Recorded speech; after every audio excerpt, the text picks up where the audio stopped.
In 2019, Ben McMillan, an established photographer and DJ, decided to start Hilltop Packs after posting a custom printed food bag with a bear on it to social media. It blew up and instantly caused a demand for custom printed gear with some personality. Since then, it's grown from food bags to backpacks to fanny packs to hardware and other gear.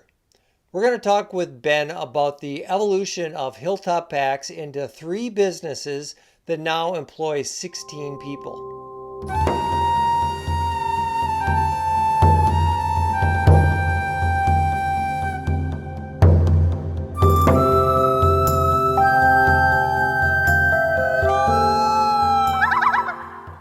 We're going to bring Ben in now. Ben, the owner of Hilltop Packs. Howdy. How's it going, Ben? Going pretty good. A little chilly up here in Pennsylvania, but we're doing good. Not as cold as where you are, but yeah.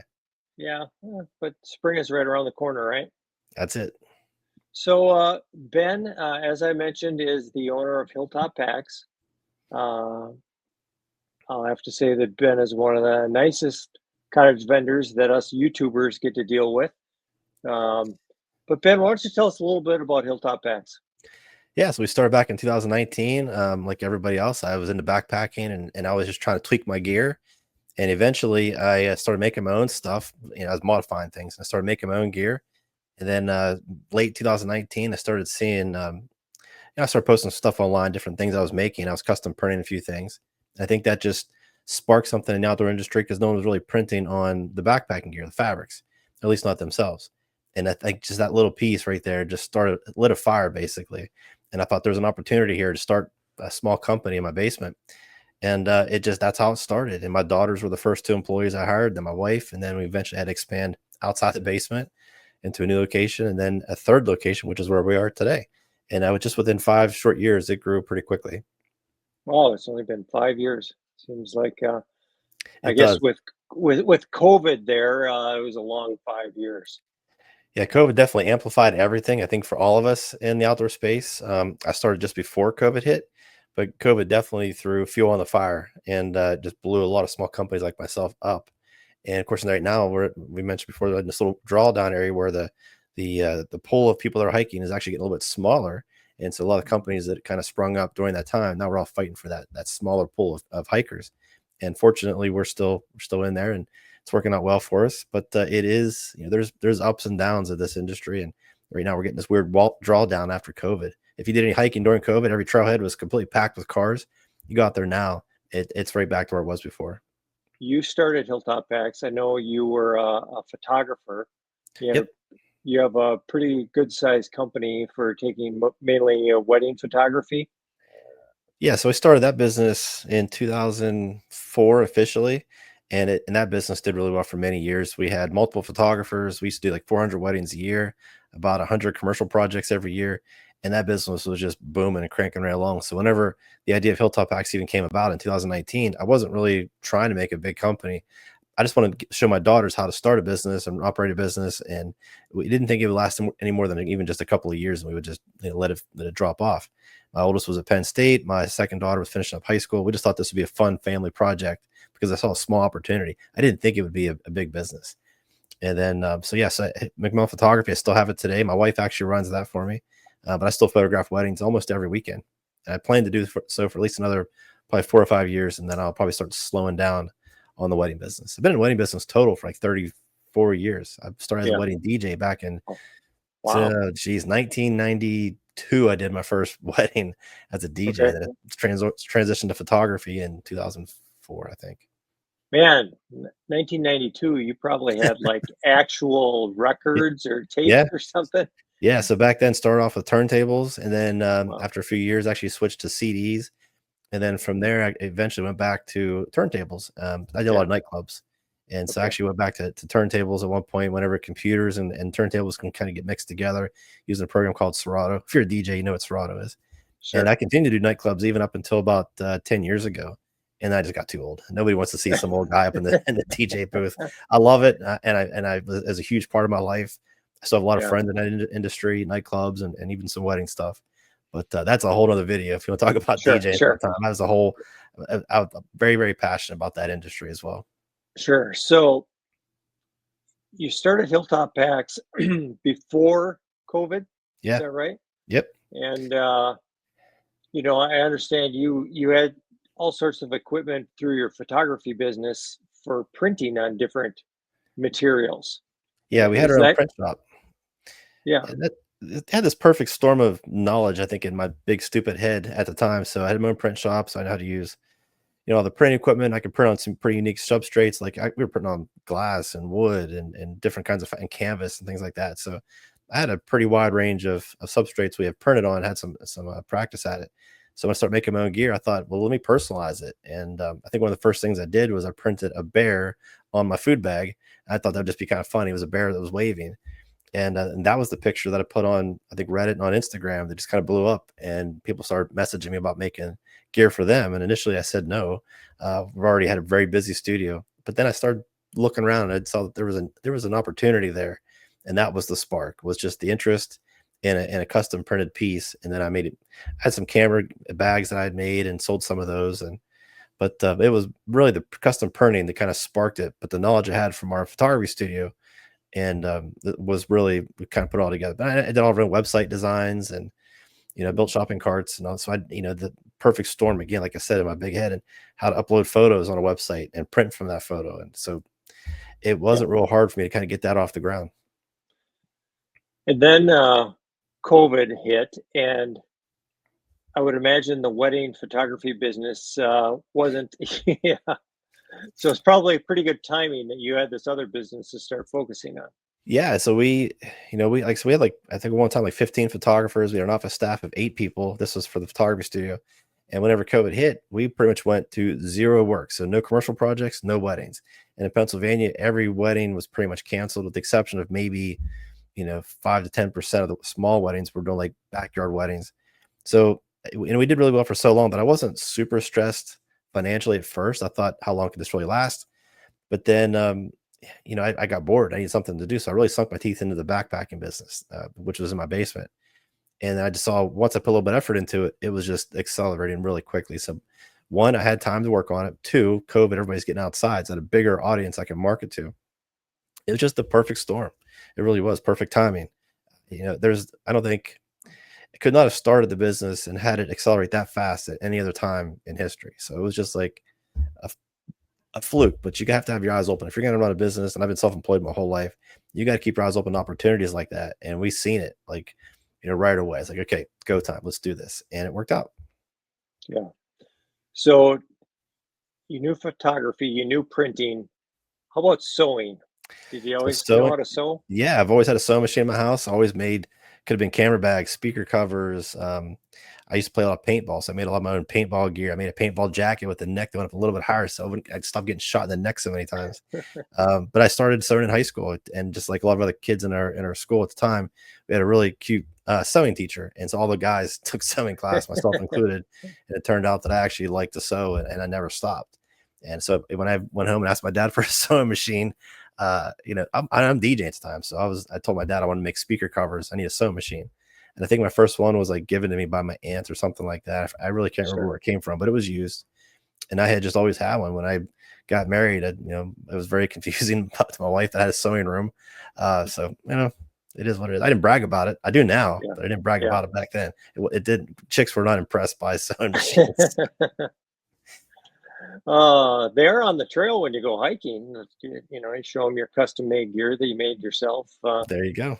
Get impressed, but not in many arenas in the world are No, chicks impressed by sewing machines. no. So tell us a little bit about your backpacking history. So, I did a lot of hiking. I did a lot of day hikes. As a photographer, I love going out and taking pictures, but I always thought, I want to go out there and go further. I want to stay longer. And I didn't really realize what backpacking even really was until I started going to places that actually had backpacking. And Dolly Sods, West Virginia has a special place in my heart because that's kind of where Hilltop Packs really started. I was down there hiking and I saw people hiking with more gear than I had. And I was like, they must be staying out here. And again, I didn't realize that was even a thing. Went home, did a bunch of research, and found out that all the gear you might need to kind of support a trip out there. And like everybody else, I way overbought everything, and it was way heavier than needed to be. I bought the biggest backpack, all the heaviest gear, I had every bell and whistle you could need. And my first trip was absolutely miserable, but I loved it. But I went back to Dolly Saws, and what I did, and this was maybe at this point 12, 13 years ago, 14 years ago. Um, I was by myself. I couldn't get any friends to go with me. And so I thought, you know what? I'm going to go out there. And Dolly Saws, West Virginia is like pitch black. It's like there's no light pollution anywhere. So I told myself I'm going to hike as far as I can during the day, and I'm going to set up camp so I'll be too scared to walk back to the car. So I made about 9 miles, maybe 10 miles that night, that first day. I was in much better shape then than I am now. I went in and I just sat there, wait for it to get dark, and it wasn't that bad. You know, I was a little scared as it started to get a little bit dark, but once it got dark, it was really cool, and I just fell in love with it. The peacefulness of it. Some of the scary sounds I wasn't real crazy about. The very first trip, I heard some weird sounds down there. I don't know if they were coyotes or what they were, or dogs or something, but that very first trip was that part was a little spooky. Middle of the night, I heard a lot of noises. Yeah. Since then, I've heard obviously more, but besides that, I love it. I love going by myself. Yeah. I quickly learned when I started backpacking to wear earplugs when I sleep at night, so Yeah. that little mouse running around doesn't sound like a bear. And you know, it's just like, well, if something's going to kill me, it's going to kill me, and I don't want to hear it coming.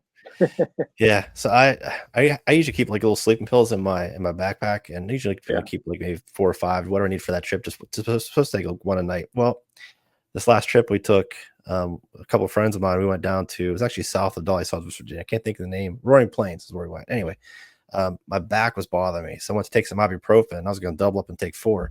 I took 4 sleeping pills instead. I was out within like 10 minutes, and I woke up the next day. I was like, I slept so good.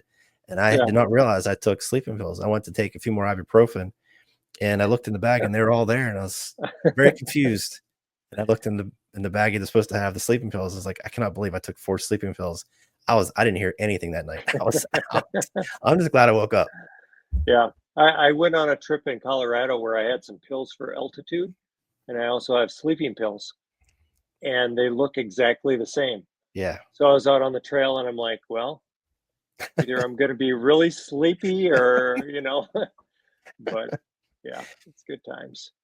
So, in talking with some of the other cottage vendors, one of the things that I think is kind of consistent through all of them is, in order to be a good uh, gear maker, you need to be kind of detail oriented, uh, and really focus on the details.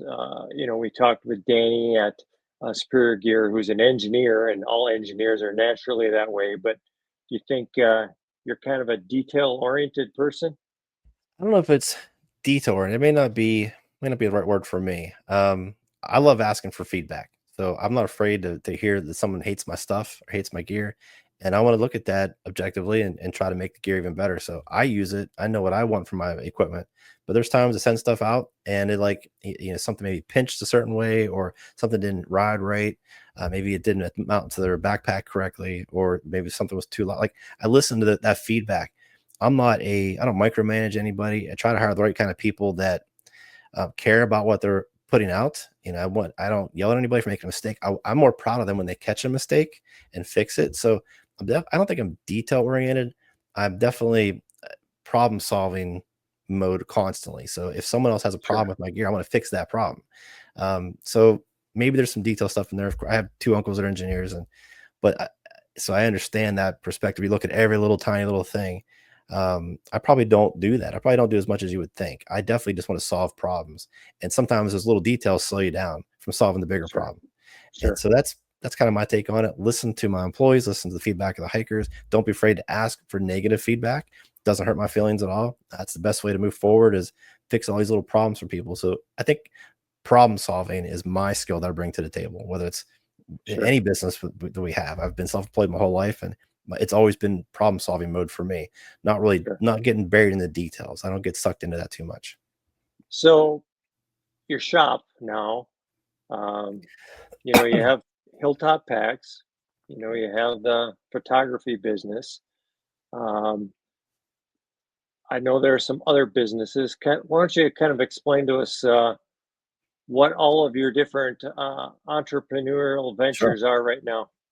Yeah, so and I've had many businesses in the past. Some failed, some I've sold, some I've just shut down. Currently, we have a coffee roastery, which was born out of Hilltop Packs. We had the room to build a roastery. We all like coffee. The idea was just to start a little roastery inside the coffee shop. I'm sorry, inside our backpacking business, and just serve coffee to our employees. But it was such a big hit, we expanded it and blew it up real big, and now we sell a locally roasted coffee to our community. And then that expanded into an actual coffee shop about a mile away up near our university and the downtown area of our town. And that business is doing really well. It's called RGB Coffee. That is owned by the roastery. So it's actually the same business. It's just under a different name. At Hilltop Packs, it's mostly a sewn product business. We sew all of our own products, and we want to get into more metal stuff, titanium, aluminum, and get some machine stuff. And I taught myself how to do some 3D design. I got really excited about it. And we do some 3D printing, but we wanted to get into metal. So we started a brand called Apex Giant. And I have a business partner for Apex Giant who handles the business stuff and the shipping area, but I do all the product designs and marketing and branding, that kind of stuff. So I'd say Apex Giant, Hilltop Packs Coffee, RGB Coffee, and McMillan Photography. And I have people that run those businesses for me. I get to do the marketing, the branding, the behind the scenes stuff, the product development. So even like with coffee, I have a lady who runs the coffee roastery. Her name's Diane, but I get to do all the coffee profiles. I get to do the selecting the coffee beans. So it's still, I'm really, really still involved in it heavily as far as what the output's going to taste like. That's the part I want to get involved in. The day-to-day stuff, I don't need to worry about the details. She has a business plan. She runs with it, does a great job. RGB Coffee, I have a manager who runs that for me.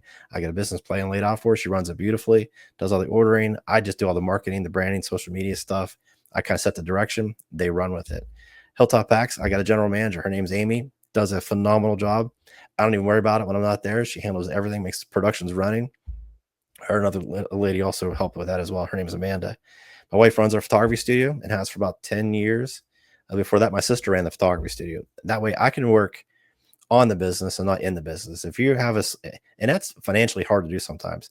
You have to kind of take a step back financially, hire somebody that can run your business for you while you do the stuff that's going to improve your business. So that's why it's, I always say work on your business, not in your business. If you're in a coffee shop and you're back there doing all the barista duties and you're making drinks, you're not working on the business. You're just serving the customer.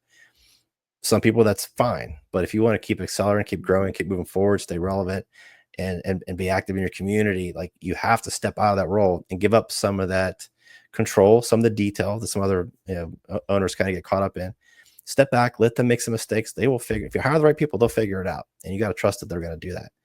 So those are the businesses I run. It's not just me. I think that was the point I was trying to make. It's not just me. It's the people that around me that believe in what I believe in, that I trust, that when I walk away, they still have my best interest in mind, and the companies and the customers, most importantly. And I feel pretty good about it. I don't worry about any of those companies when I'm not there at all. Sure. Before we hop into more of kind of the business part of it, I know you shot a video here of a tour of your shop, and why don't we take a look at that right now? Yeah, so like we have our main sewing room where most ladies work. They make all the small stuff. It's like the dry bags, stuff sacks, food bags. They make probably 90% of the gear is made in the main room where all the ladies are. A few guys work in there too. And then we have a print shop, a print and cut shop where we have big laser machines that cut all the fabrics. Print area where we have a guy that does the graphic design work. He does the printing there. We have my brother does all the business to business stuff at the same time. He's running the heat presses, the print all the fabrics. And then we have the backpack room. We just revamped and put everything together. We added some more machines in there. I think we have 6 or 8 machines in the new backpack room. Then we made a little break room. We expanded the break room for the employees, so they have their own dedicated space instead of having to eat at their stations. And then we do have the coffee roastery area, which is actually located in the same building. So we have the roasting room, which is also right next to the retail area where people can walk in and buy all the bags of coffee. So it's a cool little shop. I'm pretty proud of it. It is our 3rd location. And so we started in my basement, then we moved uptown to a small space, thought that would be it. And within 9 months, we had to move out of there into the space that we're in now. And it's a pretty big building. And we're probably going to be there for quite a while. Great. I've been meaning to come out and visit you sometime and see it in Come on person. down. But so you kind of had an advantage over some of these other cottage vendors where you had a business and managed people and that sort of thing.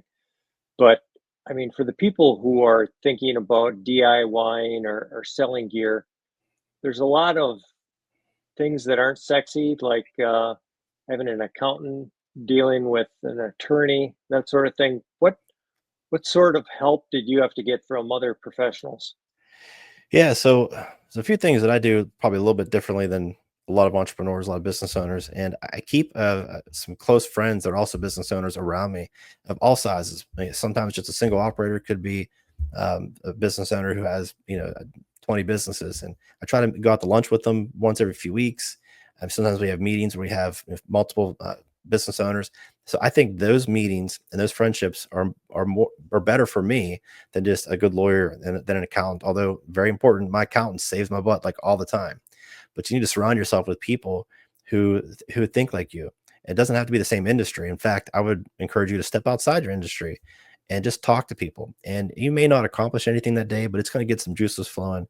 And you can lean on these people. If you have an idea, like, hey, I have a problem here, even though it's not a backpacking business, maybe they had that same issue. When you have a pool of people that you can kind of go to and just ask questions. It could be a texting, on your phone, a chat group or something like that.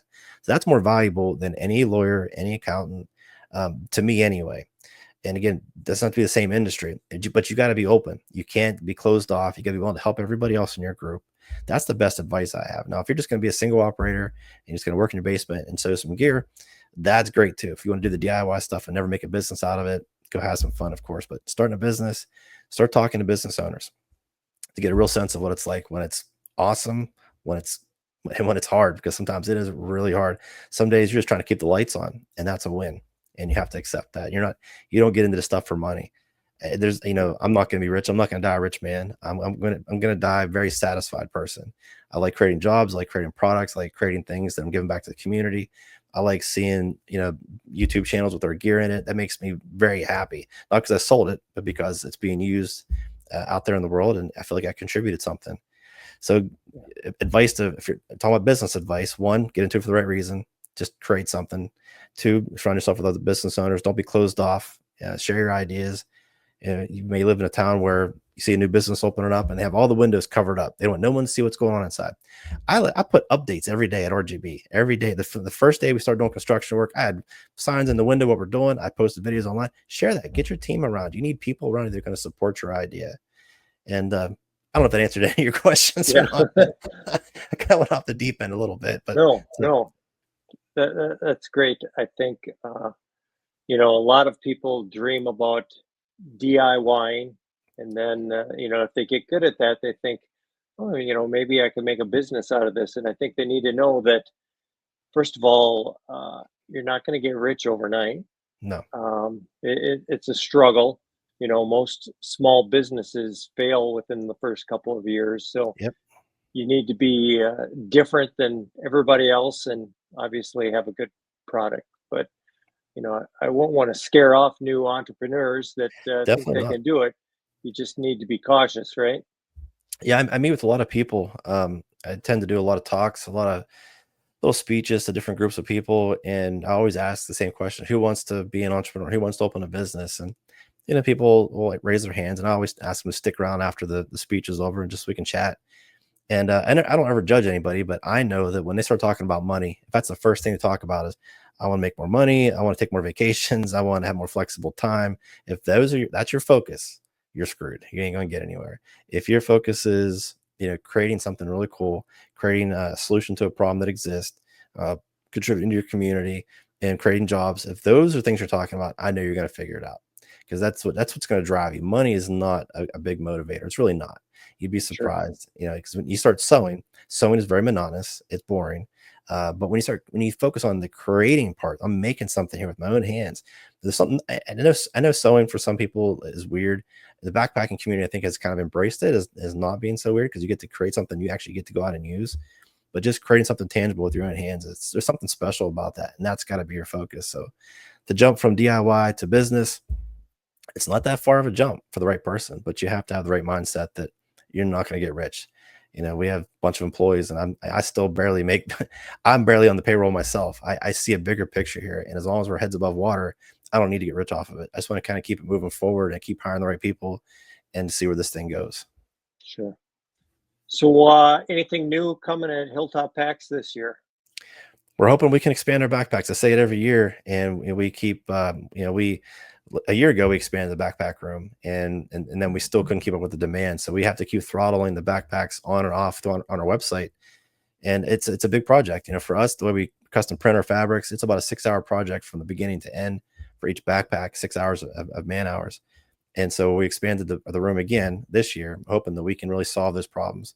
But percentage wise, the profits aren't as high as everything else. So you kind of have to backtrack a little bit financially to hire people to do the backpacks. And so we're hoping that's kind of where we're at. We're hoping to expand that. Like, we've been sold out now for a little over a month on our website. You can't buy anything right now, but I'm hoping to kind of get all that fixed within the next 3 or 4 weeks and have our current queue completely cleared out. And then we can kind of relaunch that again with more people. And so that's been our biggest challenge. And I'm really hoping that is the big move we make this year. That's the plan. Okay. So how about hiking plans? What are your hiking plans this year? So my go-to is still Dolly Sods, West Virginia. I love that area. I'm not sure if you've ever been there or not, but it's a beautiful place. It's like they say every 30 minutes you're in a different scenery, a different area. You have pine trees, you have big rocky areas, you have big fields, you have some nice climbs, and it's just a really cool, magical place. And I've been to a lot of places. Well, I shouldn't say that. I've been to a lot of places that nearby to me, and it's one of the coolest places I've ever been to. So I'll definitely go back to Dolly Sods a few more times. Seneca Creek area, it's also West Virginia. That's one of my places I like to go to a lot. And there's a trail called North Fork Trail. It's tough because there's no water. It's like the highest ridge in West Virginia. There's like one water point, like 3/4 of the way into the trail. And I think it's 20 miles, something like that. So like, you better have a good plan if that little creek is not running. So I want to go back and do that. So I usually do all that before summer gets here. I usually start somewhere between January and February and go until usually about March. And then I take a break until fall, usually. Yeah. Gets a little warm. Yeah. So you said one of the keys to your business was hiring the right people. Yes. I kind of question one of your hires. He's a good friend of mine. I know where this is going. And you've given him freedom to start a podcast, Mr. Tim Buckley. Yep. We can talk about that. So, Tim, he's an interesting guy, isn't he? He is. I forget how it even came about. I think he was in Ohio and he messaged me that he was going to stop by and check out Hilltop Packs. Never met the guy before that, had no idea. And we've had several hikers stop down at our shop and shoot us a message ahead of time. And they're like, hey, is there any place to hike nearby? I'm like, sure, I'll take you there. Like, I don't even ask who they are. Sometimes I don't even scope them out on Facebook or anything. I'm just like, yeah, I invite myself half the time. And Tim was a situation like that where he messaged us, and I think I just invited myself on the trip. And so he came down to Hilltop, and I took a friend with me, maybe two, I forget. And instantly we got in the car and we became friends. Just, he's such an easy guy to get along with, and you've met him, you know that. I don't think anybody met Tim and thought that he was a jerk or a mean guy, or he's just a super nice guy. And I can't imagine him saying anything negative about anybody. And so I'm probably, I think the friendship's stronger for me to him than probably the other way around. Like, I really value what he brings to the table. I don't know if you feel the same way, but I feel very, very lucky to have him in my life. I really do. In a lot of ways, we're the same person. And I try to explain it to him. I was like, I know I'm all about business but he's all about this lifestyle he likes, but it's the same thing. We're both pursuing kind of the same thing. And so our mindsets are still kind of the same. And I think a lot of things that we talked about, we related to just such common ground, and making fun of each other and just busting balls the whole time. And you don't usually do that with somebody you just met. And his videos that he makes for us are hilarious. And he's absolutely the right person, because we don't take our videos very seriously at Hilltop. We have a lot of people that review our website, review our social media. We pay people to kind of critique us a little bit, and we always get crapped on for the quality of our videos and not having any real true direction. But like, we just do it ourselves. We want it to be that way. And Tim fits into that mold where we're not overthinking it. We're just creating content, putting it out there. We're not trying to be overly salesy. We don't care. But Tim was absolutely the right person for that job. And we had just started looking around, and he was the only person I could afford. So I just put it that way. And yeah, it's been great. I don't micromanage what he does. I just say, hey, if you have an opportunity to make some videos, send them over. We'll pay you for it. And he's been pretty respectful of that. He doesn't just send crap. He waits till he gets some good ideas. And usually it's a couple of videos every week. And I've used about 95% of them. There's very few that I haven't been able to use. Yeah. This may sound like a backhanded compliment, but he's a lot smarter in person than he appears in his videos. Very smart. Very smart. He gets what we're trying to do.